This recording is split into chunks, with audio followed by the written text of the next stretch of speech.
Welcome back to Delmarva Sports Insider. Wrestling Wednesdays made it back to our airwaves this week. We began the year with a matchup of two teams that made the Division II tournament a year ago, Laurel and Indian River.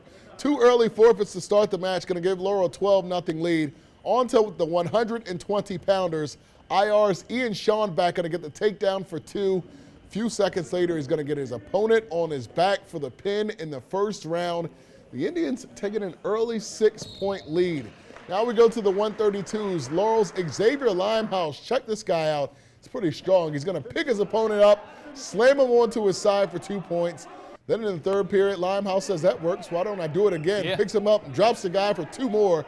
He'd win with points, extending the Bulldog lead to 12. That's right, and from there, the pins just kept on coming. Laurel's Kyler Weaver in the 138 division finishes off his man in just under 50 seconds. Right there. Then in the 160-pound division, IR's River Vickers gets the pin in the second round, and just like that, we are tied up at 24.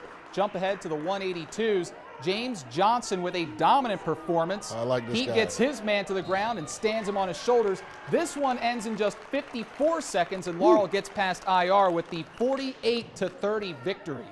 And there were some other matchups we had eyes on this week. Milford got their season started with a win on Monday over Woodbridge.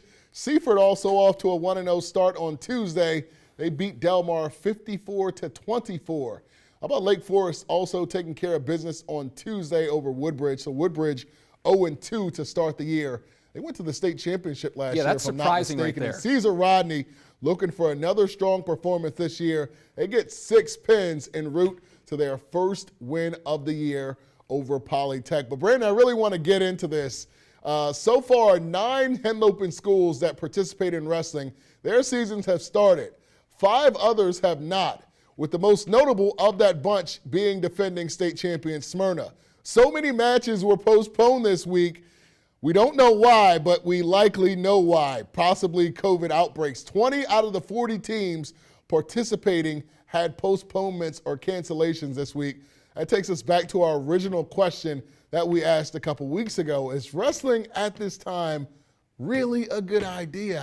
I don't know. Man, Trey, that's a hard question to get into right there. There are so many opinions out there on this. There's some who say we should play it. These wrestlers are able to go out there and they're able to compete, and these 18 and under kids don't get the viruses often. And there's others who say that we're putting them in harm's way.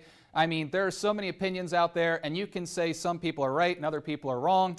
It's just something that we honestly shouldn't get into. But I will say, if we are able to complete the season, the Henlopen is stacked once again, so that's something to be very proud of right Agree. Very strange to see Woodbridge, who went to the state championship last year, 0-2 right now. Yeah, just like basketball, maybe wrestling even more so. It's going to be interesting to see how the season plays out. All right, stay right there. When we come back, students in Dorchester County could be returning to the classroom soon, despite leading the state in coronavirus cases. We'll explain. I'm Andre Collins, Chrisville Crabbers. You're watching Delmarva Sports Insider.